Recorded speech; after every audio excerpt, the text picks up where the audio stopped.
Pleasant good day, Inga. How are you? Good morning, Antonio. I'm well, thank you. How are you? I am great.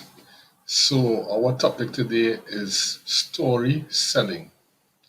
So, I know that when you was growing up, you must have, your mom or your dad tell you a story that resonate with you and actually stuck with you from young to present. So, in essence, I would just like to find out from you, what story that you was taught or told, I should say, when you was young growing up. Um, when I was younger, my parents used to tell us a lot of stories about um, growing up and even like about their parents. Mm-hmm. But I remember when I think I was in grade nine, I had a project, and most people don't know. So I'm South African. And in South Africa, there's a history of it's something called apartheid, which is basically segregation. And so I had a project about segregation or apartheid.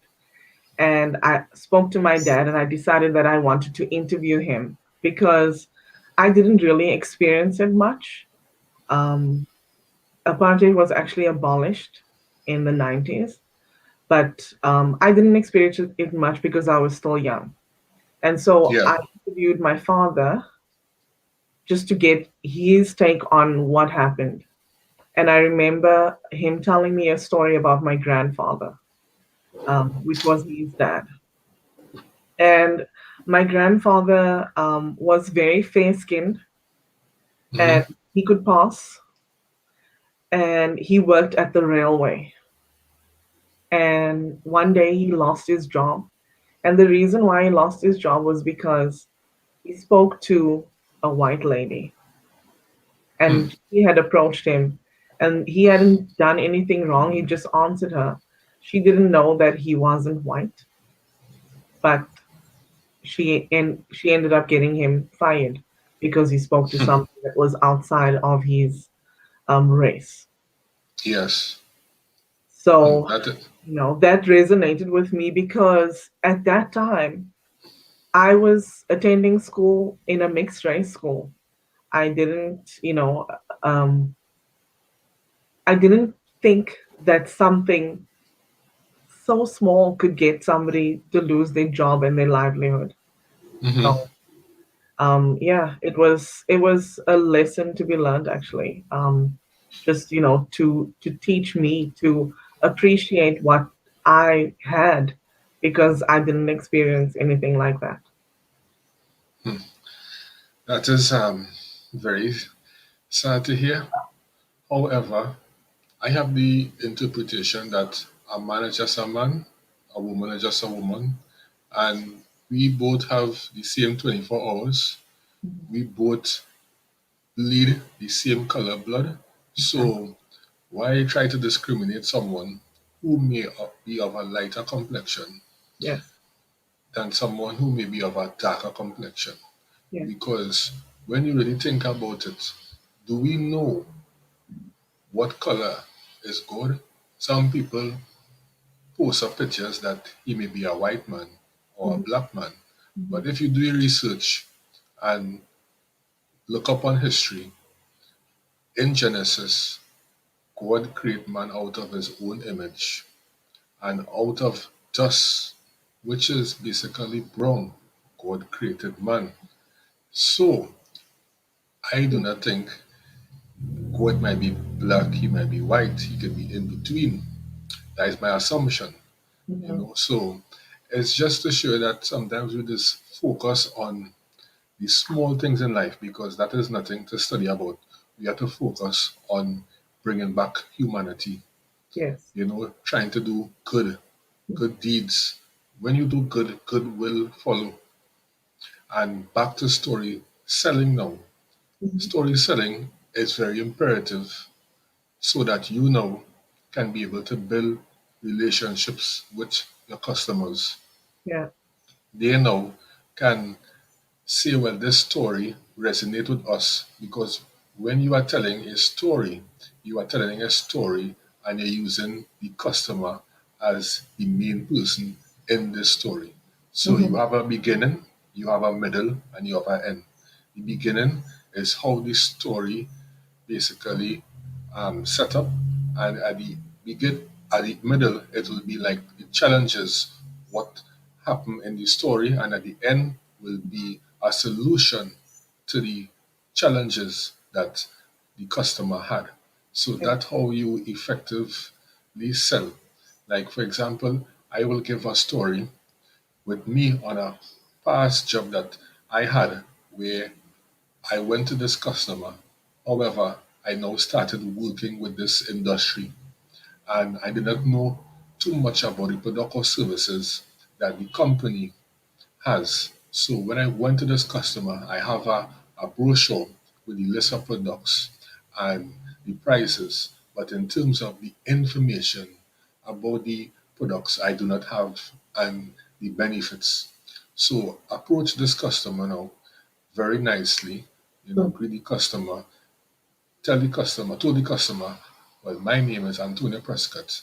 I came here on behalf of so, so, so, and I would just like to get 5 minutes of your time because I believe this will be 5 minutes of value that I could add to maybe build your business in the sense that, all right, the industry is within the fish industry, the seafood, and with our products, the pricing that you get will be great. And besides that, we provide added value.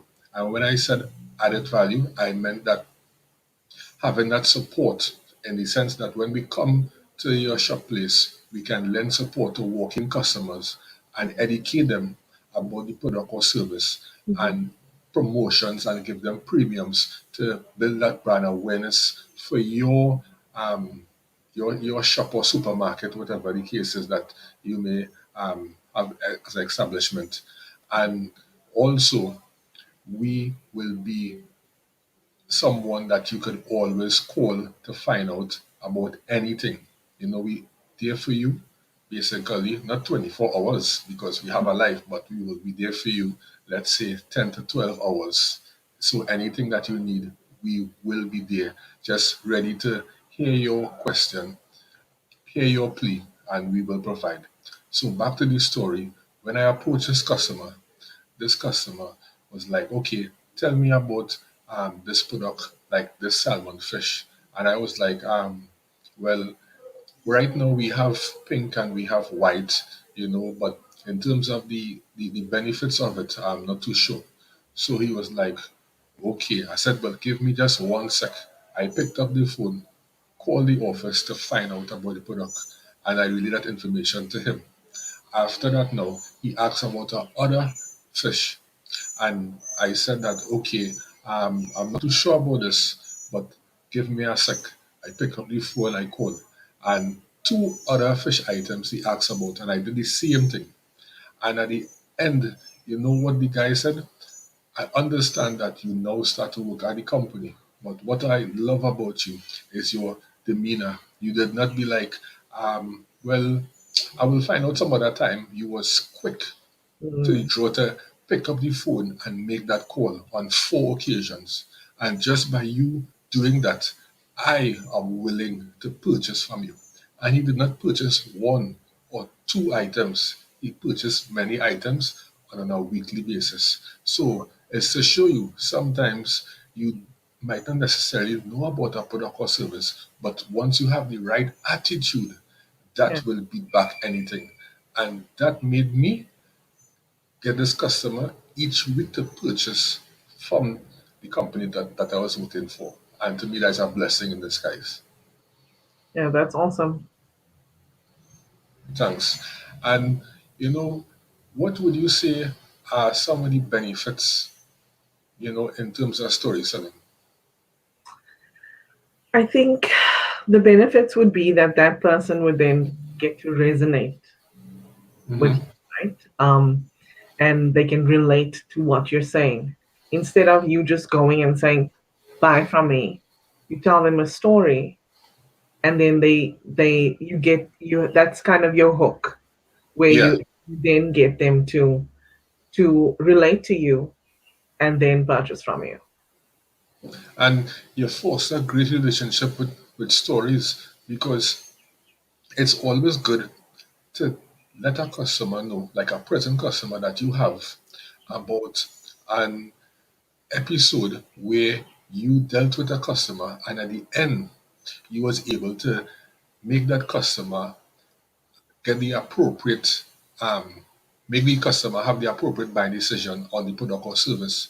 So when you put that story to the present customer that you have and it relating to the same product, because you can't give a story and the story is relating to other product that you are selling, it will not resonate with your present customer. So it must be the same product or Mhm. same service, so that the past experience that you had, you've been empathetic with this present customer, relaying that information to them and showing them where the customer previously had a challenge and you was able now to make that challenge be into something that the customer is able now to build in terms of their business or go forward, and they are happy about it. So that will basically be your success story on the past customer, bringing it, tying it in to the new customer. So the customer is like, yes, I realize that you had experience with that customer, and you was able to carry that customer from the point that they had a challenge to the point now that you provide a solution. Mhm. I agree. And how it is in Canada, because every culture is different. I know each culture will be different in terms of how they go about, different things. Like, for example, in sales in Canada, you know, like in Trinidad, we might be not as technological advanced as other countries because we are limited to like some features on LinkedIn, and even monetizing in the Caribbean is very limited compared to Canada and other countries, first world international countries. Oh. So in Canada, what you will focus on in terms of like selling aspect, whether it be you know always automated technology or something of the sort. So you fill me into that. So I don't have too much experience in sales, especially Mhm. here in Canada. I'm a new business owner and I'm new to sales, but I do know that they utilize a lot of technology when it comes to making sales and growing them. Um, I know of someone, he's not in Canada, but he's in the United States, that used LinkedIn to bring in more than $49 million in 2 years. Whoa, Yeah, that and is awesome. yeah, it's huge. But what he did was he ended up using LinkedIn to be able to do that and pull those sales in using software. That's not a regular approach, but um, it worked for him.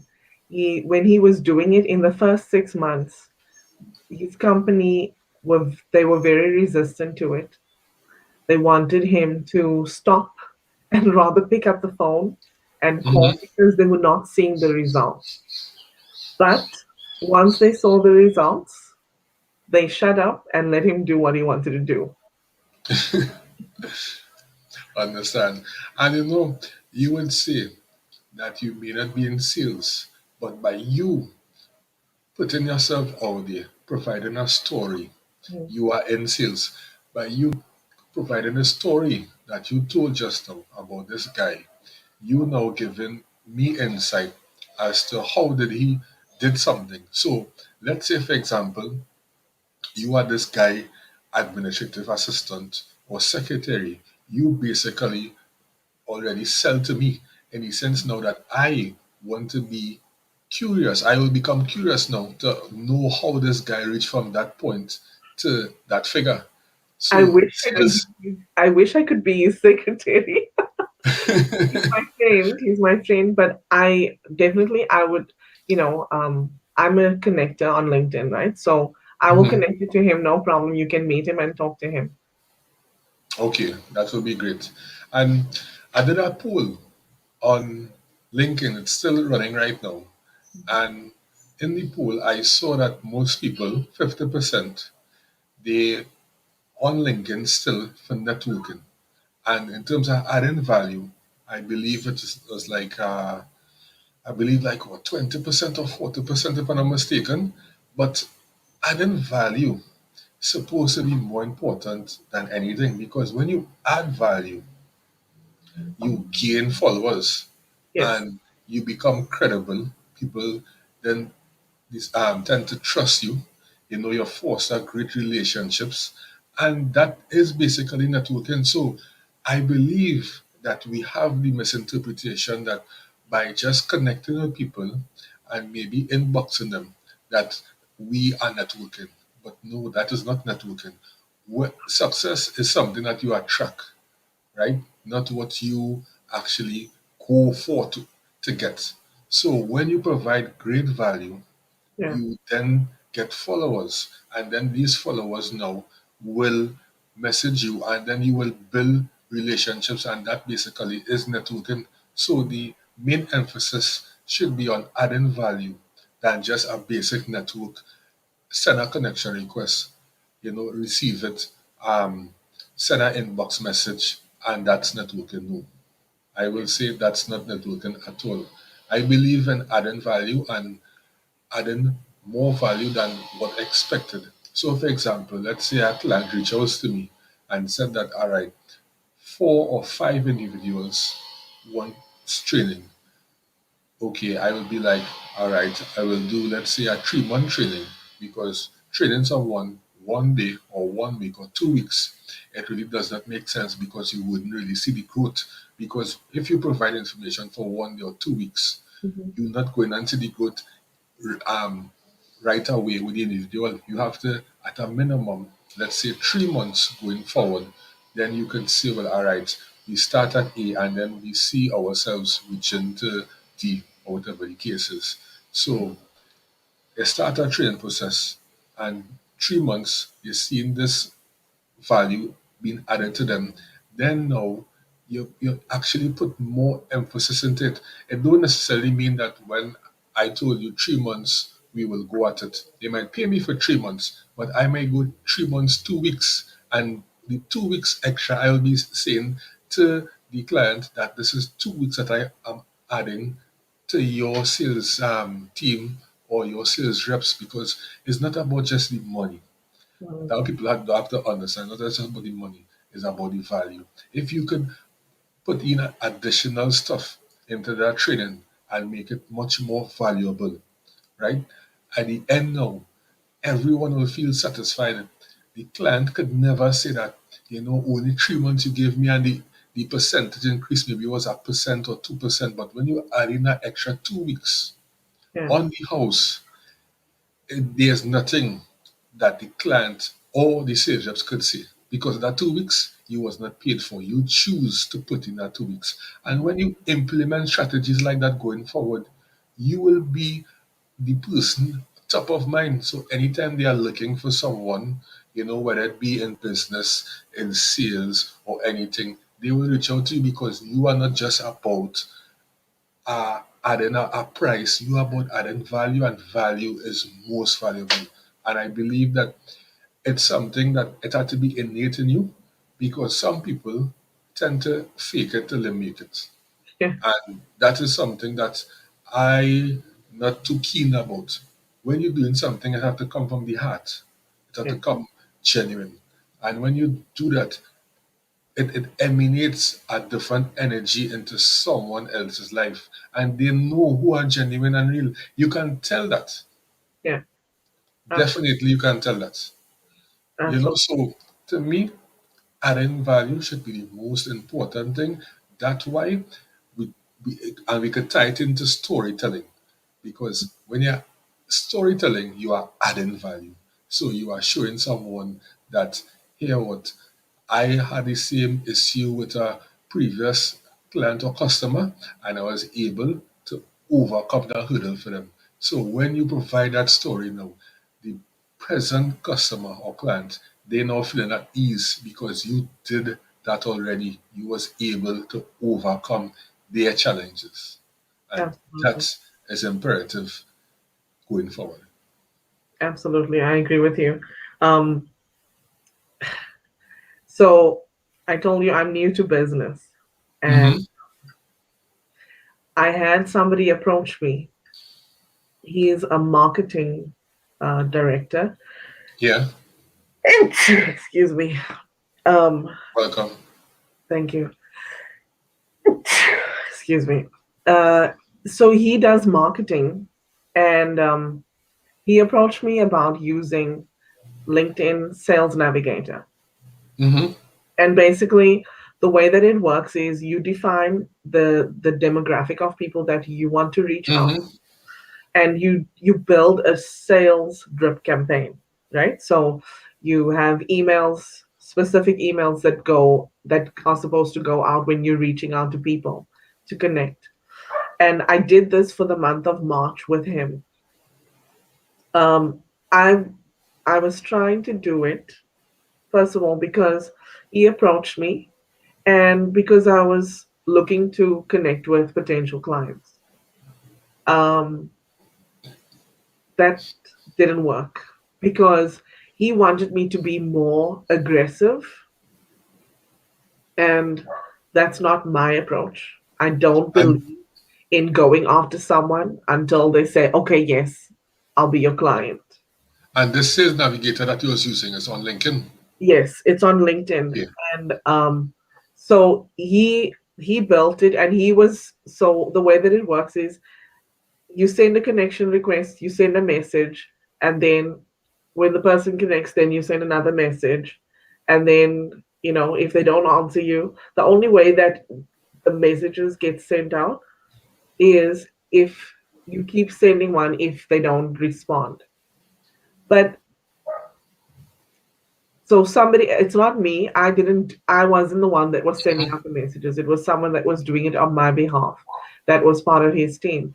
But they kept sending messages, and it looks like it's from me. Mm-hmm.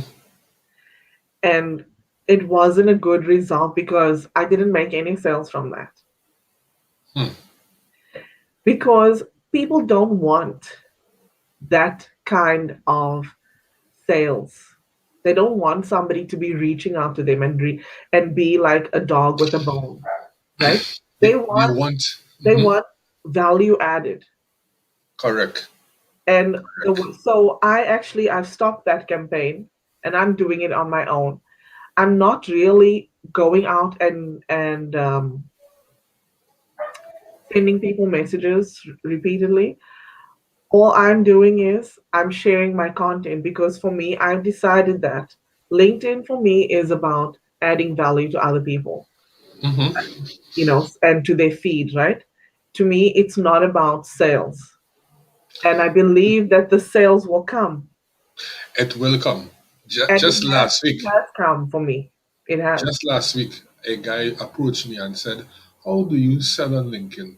I never saw that. You put your contact like on a post and said that reach out to me or DM me or such." I said, "No, I do not sell on LinkedIn. I provide content, and the content I provide is value that individuals who looking on, they will be like, all right, let me reach out to this guy." And most of the opportunities was inbound opportunities, not necessarily outbound.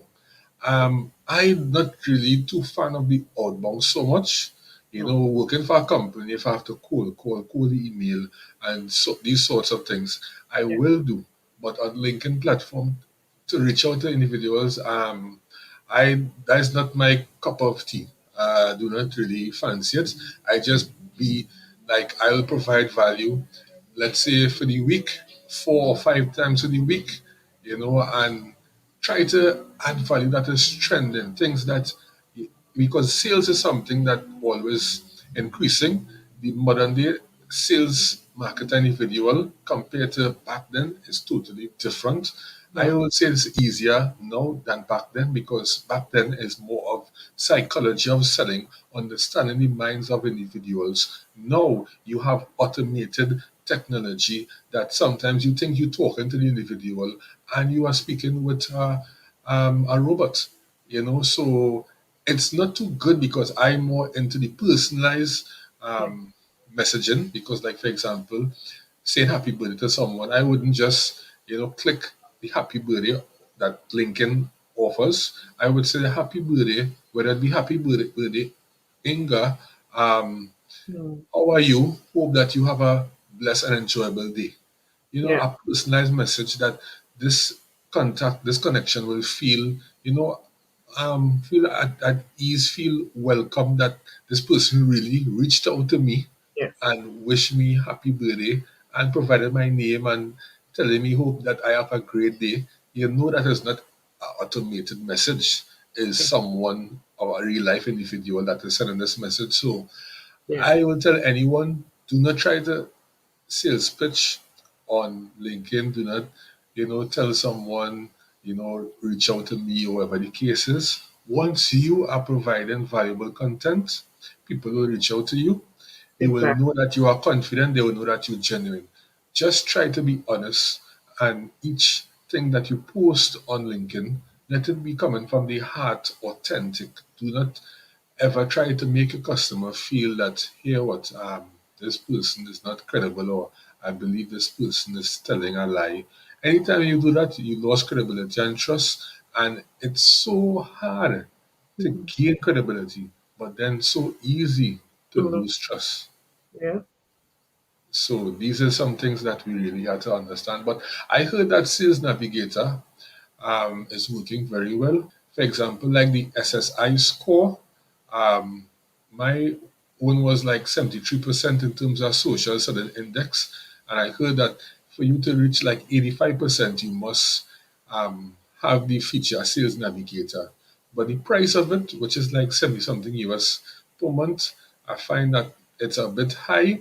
Yes, Yeah. it may be working, but if you provide content every day and valuable content and reach out to um, people, engage in posts and everything, I believe that you can do pretty well. Not as well as a sales navigator, but you can come close to it. So we don't necessarily have to be spending a lot of money on these different things, but Yeah. we should try to focus on, organic reach. Imagine you could actually buy followers on LinkedIn if people do not know. You Really? can buy followers. Yes, you can buy followers on LinkedIn. Because let's be real, it have some people who have like 30, 50,000 followers.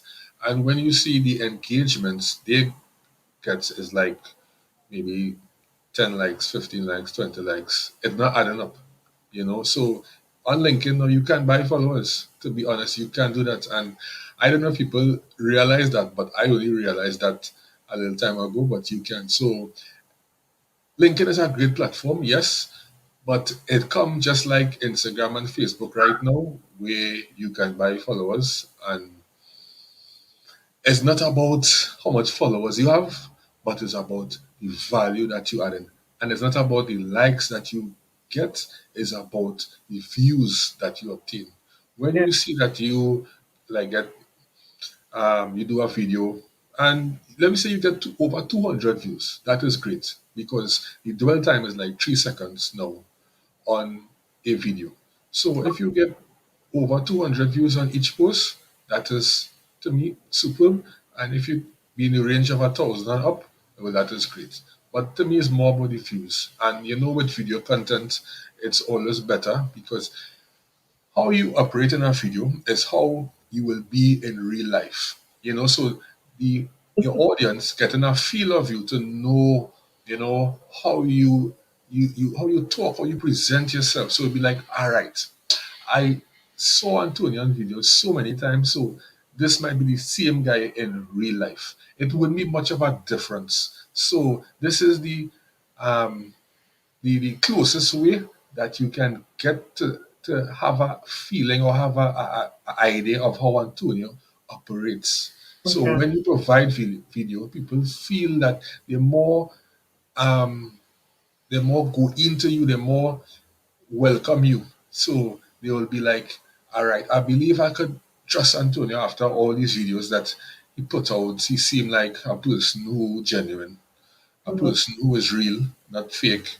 And you will attract people because each day you doing a type content post is Mhm. like, who is the person behind the profile? Yes, I'm seeing the person contact, but I don't know about this person. I can't understand how this person is. I might be willing to do business with this person, but we don't know these things that they're putting out, if they can really do that, or how, you know, they go about presenting and all these things. Because you can put out content out there, but when time now to present something, you like fish out of water. You cannot do that. Mm, mm. That is a fact. Yeah, that's a good lesson for me to learn from you because I I've been on LinkedIn since 2011. Hmm. I didn't really utilize it that much until about 2017, where I would write articles or post content. Hmm. But I wasn't consistent, and so I started my entrepreneurial journey in August of last year. Hmm. But um, in January of this year, I decided that I'm going to start on February 1st and post consistently. And I've done it every day. I post, but I haven't done any video yet. This is the first video that I'm appearing on LinkedIn. And the thing about it, it might be your first video. You might be feeling a little nervous, but let's be real. Who cares? At the end of the day, it's all about putting yourself out there. And when you put yourself out there, and yes, you might be nervous, but when this session is over, you will feel so great inside that you actually did it. But in the interim, the nervousness will be there. Yes, that is a fact. But we want to build brand awareness. And some people have so much a different, you know, interpretation as to how to build brand awareness. To me, brand awareness is not just about building on two platforms. To me, brand awareness is building on all platforms. When, for example, you um, create a post on LinkedIn, that post could be used for LinkedIn, Instagram, Facebook in one. And even according to the, well, if it's video, it could use for YouTube, LinkedIn, it could use for basically all the platforms in one. So Yeah. think about it. And have some customers who utilize Instagram, but they do not utilize LinkedIn, because a lot of professionals are doing Instagram live right now, and they may not have the feature on LinkedIn to do the LinkedIn live, and they might find that the process is too overbearing, because you might apply once, you might apply twice, and you may not um, get the feature. However, right now they tend to roll out the feature a little more now. So I don't know how the process might be, will be easier than from before. That is a fact. So if some of your customers are on um, Instagram, some of them on Facebook, you have to utilize all. I even seen some people advertising on TikTok. You might think TikTok is for only dancing and these sorts of things, but no. I was intrigued to know that I saw Tobago, a fella in Tobago, advertising on TikTok, and the advertisement was so eye catching that I was like, it's not to say that it was music playing and somebody dancing, but the way how they present it, I was like, whoa, you can utilize TikTok for anything. So right now, TikTok is like, after LinkedIn and YouTube, I would even say it's not even Instagram, it's TikTok. Because when you go on Instagram, people saving TikTok video and putting it on Instagram. I've seen that actually. A lot, a lot. Yeah. So right now, if you're not utilizing TikTok, something is wrong, because a lot of people are utilizing TikTok. And I've sales professionals who you might see on LinkedIn with their jacket and tie looking very professional, but on TikTok they're trying something in the office. They, having a joke or whatever the case is, because everybody want to be entertaining right now. And with this whole global mess, I didn't say global pandemic, global mess. Yeah. Right now, you need something to motivate you. You need something to edify you. And Absolutely. TikTok is the place when you may be feeling down, you could go through TikTok because it's so fast. Like how other platforms, it might be slow to go from one post to the next. TikTok, you're just going down, and there's so many great content and so many, creative videos. I have to say that TikTok is really, really, really the best. I always hear Gary Vee talking about TikTok, TikTok, but going on it for myself and learning TikTok, I will say that that is one of the greatest platforms. You don't have to go on TikTok and dance. You could go on TikTok. You could be promoting your business on TikTok, Yeah. making it attractive, and then saving your video and then carrying it across to Instagram. And then it had a feature now where people can save your video and they now will distribute it for you. If your video is great, they will make your video go viral for you. Wow. So it have many, many benefits, and I would say any individual who want to increase their personal branding, companies who want to get that outreach, TikTok is definitely one of the places to be. That's good to know. Like I told you, I'm allergic to videos. Yeah, I was never the video type, but yeah, what made me got on videos is that I said that, hey, what, it's good for developing yourself, mm, personal branding, because the more video content you do, the better you can become in terms of your ideas in public speaking. So when you do yeah, public speaking, the ideas can come faster. The more engagements that you do video wise is the better for you to make yourself feel more confident. yeah, And when you do that now and you go before your prospect or go before, whoever it is, your client or business partner, you know, it's a difference in you. They will see because you will be able now to relate to them in a much broader scope and a much more confident level.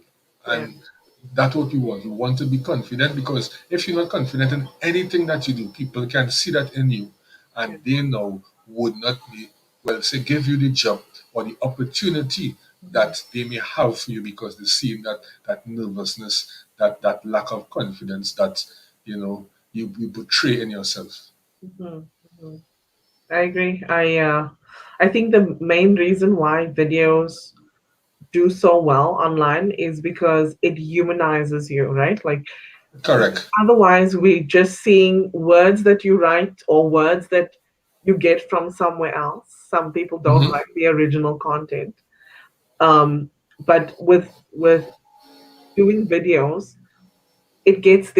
it allows people to see who you are and to Hmm. relate to you as a person.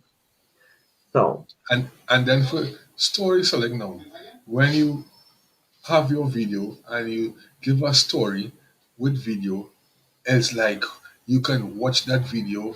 If it resonates with you, you video, whether it be a minute or 2 minutes. But mm, with a type post, if you provide a story, a person may read it once, but they wouldn't read it twice, 3 times, 4 times. The more play a video over and over again. no, So it have many advantages, and it's so true because we will watch a movie 4, 5, 10 that's times, even more. But would you read, let's say, an article or a book 2 or 3 times? No, no, you will not. because I know Very the few. Yeah. because I know the Right. ending. That's what I don't do it. Hmm. Like Yeah, very few. I read a lot, and Like, let's be real. yeah, We watch Fast and Furious maybe 100 times. yeah, Sometimes you're watching Fast and Furious and you don't even know which number you're watching. If it's seven, if it's four, you don't know. That's a perfect example because Fast and Furious is like something that is history. That is like something that will be always there, and I believe is like it's unbelievable that Fast and Furious it will go down in the Guinness Book of History for sure in terms yeah, of movies. Yes, and video is the thing. Video is the thing. No one can dispute that whatsoever. I will recommend anyone. It have no such thing as being shy because let's be real. Fear Shy is being fearful, and why we should fear. Life's so funny. We are living and we are frightened, right? But when we leave this face of the earth, no one remembers us. They may remember us for like a day or two, but life goes on. So, if let's say you go and do a public speaking or come on a video and you're nervous or whatever the case is, you might feel a little embarrassed to say. And after 2 days or 3 days, people forget about you. They move on to this other individual who may be nervous now and comment on the video. So they now will want to talk about them. So we have to understand in our minds that life is very short and we have to live full, die empty. Is so crucial. And when you really think about it, it's very few people who may care for us, our family, our close friends. But other than that, in terms of business, is what is in for them, not for you. Mm. And that is something that once we have that in our minds and take in consideration, we should be fine. Yeah, that's true. I've been stepping out of my comfort zone a lot Mhm. lately. Um, I'm also a coach, and that's one of the things that I encourage my clients to do is just take that small step and take Yes, another one and take another one, because you know what, at the end of the day, when you look back, you're going to see that you're actually far out of your comfort zone and further than correct. what you ever thought that you could do, right?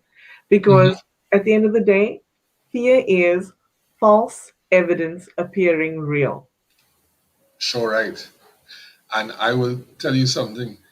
In the Bible, 365 times for 365 days, they said, Fear not.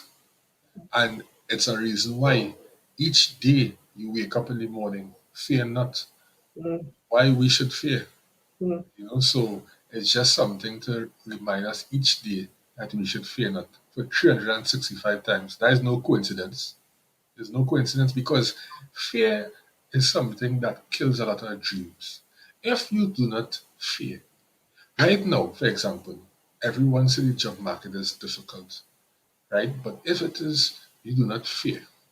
And mm, each day you tell yourself that I'm going out there and go to companies, mm, even try to talk to the manager or the CEO if possible, mm, and let them know that I is the best person for that particular job that I want. And mm, I just need 5 minutes of your time to tell you why I am the best and not better than someone, the best. If you do that every day, fearful, people, the managers and the CEOs will be like, what? He's a madman or she's a mad woman. But when you sit down with them and you start to talk with them and you do not fear and you know exactly what you are talking about, confident in your expertise, you will, not might, you will get a work in no time because yeah, companies may not see, or HR professionals or managers wouldn't see. They want someone who have the great attitude and who is confident. When you could do something like that, nobody not going in a company and say, I come to talk to the manager for what? Just tell the manager to come. Yes, manager, here what? Right now, I'm looking for work. My specialty is marketing, and I know to myself I will be the best person for that job. They may watch you and think you mad, but they will say, before you even turn to walk off, I just want 5 minutes of your time to tell you why I'm the best person for that job. And if you leave without letting me talk with you, well, then after it's your loss, not my loss. When you put these things to people, these things is things no one will tell someone as unique things. And it's like, okay, you send out a resume, you're waiting a call. Everybody know about that. But when you take a different approach yeah, towards things that you want, you will get a higher success rate. And it's a fact. yeah, I watched this movie yesterday called Founder, right? The Founder. It's a true life story where the movie delved into the brothers who was initially the owners of McDonald's. And this guy approached them and let them know, well, here what, I want to use McDonald's name, but I want to have franchises. So all over the world. And he did that. But the contract that he signed was a contract that he did not know that all these franchises that he will have a lot of overheads because the more buildings, more places that you have to take care of. It will have rent, it will have this, it will have, many overhead expenses. Mhm. And he ended up went into a jam and realized that what really going on, all these franchises I made, available for McDonald's and I'm not making a profit that I supposed to make. They are making all the money. And he met this guy in the bank because this guy overheard his conversation with the mortgage officer that he having difficulty in terms of finances. And the guy was like, I heard your conversation just now, and I want to recommend something to you. And he was like, what? He was like, here, what? You do not own any asset. You are renting these different franchises. You have to start to own assets. And when you do that now, you will be at a financial stability situation. So he advised him and he became the CEO of the company. And he started to own franchises and rent it out to different people. But he put this company under a different name because the owner of McDonald's, they had their own contract going on. So he opened his business and next business at his side, right? So it would conflict with the McDonald's brothers. So when he did that now, he was able now to accumulate so much wealth that he, at the end, gave the brothers uh, two checks, a check, two checks that unbelievable that they have to accept because the money that he gave them is money that they will never make in a lifetime. Mm. And it was so unbelievable to know that a man working for McDonald's was able now to come and buy over McDonald's. And the reason why it is he buy it over is because the first day when he saw the McDonald's establishment, it was not the building that he saw, but the name McDonald's. You can have any other name, but the name McDonald's was a renowned name, a name that is a vigorous name, that a name that people will tend to gravitate to. And that movie, I will tell anyone to watch it because in sales, you do not have to be a sales professional in order to read a sales book or in order to receive sales training. Sales is everyday life. You Mhm. sell in the environment, you sell in the workplace, you sell in a job interview. So anytime you have that available time for yourself, take in that movie and you will see how nice that movie was. And the guy accumulated McDonald's, I believe, was in 1952 and he died in 1984. So he was 52 years old when he accumulated McDonald's as his own brand. Though, despite the Wow. being 52, it's just that to know that he was persistent and he had a dream. And yes, some people might say at 52, he now accumulated McDonald's. But when we check the net worth of McDonald's today, Yeah. is $170 billion. So Yeah. sometimes it's worth waiting long and being persistent. Yeah. Because even with KFC owner and all too, he was in his late ages when it is he actually was able now to have KFC, selling to many different have different franchises all over the place. He went to different people and showed them his recipe and they turned him down. But it's Wow. persistency that we need. Persistency. Yeah. Absolutely. A lot of the time we think that straight after school we need to know what we're gonna do. And I have an Mhm. 18-year-old daughter that has now graduated from high school, but you know, she has been in a space where she thought that she was getting stressed out because she didn't know what she wanted to be. And Mhm. my advice to her was that, your what you will become one day is not necessarily what you're going to study. Correct. There are many people that even they get to the age of 40, 50, and they still don't know Mm-hmm. what they want to do with their lives. Mm-hmm. Mm-hmm. Just because you're approaching that age doesn't mean that you're going to know, right? Mm-hmm. And I can tell you for me, I never imagined that I would be where I am today. Hmm. I, I studied IT and industrial sociology, and I ended up working in the corporate world for almost 20 years as an executive assistant. The Mm-hmm. reason why I ended up there was because really I love people and I love helping people. And I found that that career for me was the best because there's a lot of reward in seeing we put in our work and then you see what it it results into, right?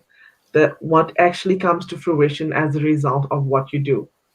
And Yes. so now I've re I've pivoted, you should say, I could say. Mm-hmm. I've become an entrepreneur, but I've taken that skill that I accumulated while I was in corporate and I'm using it now.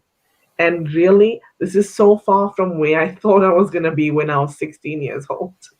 But it doesn't mean that I'm not successful because for me, the definition of success is being happy and being satisfied with where I am.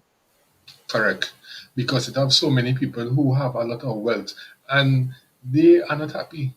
No. You will never come out and say, but happiness is not driving down the road in a Benz or having a big 3-story house. Yes. Happiness is when you can wake up in the morning and give thanks to see another day. Be strong, healthy, do not have to be taking a certain medication and all different things. Happiness is something that supposed to be inside your heart. It reflects positive energy towards people. When individuals see you, they see you glowing. They see Yes. you being a person that is helpful, a person that they can reach out to, and you now will provide whatever it is for them. If it's maybe financial aspect or if it is a helping hand. And that is success. Success is not about monetary value, and people No. sometimes get it twisted. And in life, it's so funny that when you are a person willing to help others, the money will come. It might even come more than expected. And you know what? Just by you being a genuine person, you might be like, I don't need all this money. I will donate it here and there. And then it might even still come back to you because what you give is what you will get. And some people do not understand that. So when you give lies, you will get lies in return. So when you lie to maybe a client, it have other clients who you might really want to have, and they know will lie to you. Life is a cycle. What goes up must come down. Yes. And it all back to the basic. Some people feel that selling is something difficult. Mm, Yes, it's a noble profession, but it's a noble profession inside of you. mhm. If you are not genuine, if you're not real, and you can't be a genuine person, you can't sell. And that's what many people do not understand. They naturally, it's very hard, I'm telling you, to be genuine. Mm, Because if you from small growing up, always a pest, always someone, to do wrong, it will mm. be hard for you to be real. And that is something that money can't buy. Internal happiness and that energy that you portray, Yeah. you can't buy that. No. You have to build that as time go by. Yeah. Absolutely. So, in closing, I don't know if anything you would like to say. No, I'm just really happy for the opportunity. Thank you so much for approaching me to do this live with you. Um, You're welcome. I know you asked me a few times. Yeah. It was just a matter of me stepping out of my comfort zone, and I need to live what I say, right? So Yes, true. I'm doing it despite the fear that I felt. So And I'm thank you. sure it feels very good. Yes, it does. I feel like I've accomplished something, and like I can start sharing videos on LinkedIn. Maybe we'll see. You. Well, it was great having you. It was a pleasure, I must say. And I hope that you have a great day ahead. And we will do it twice. Not once, we will do it twice. Thank you. The same to you. Take care, Antonio. Take care.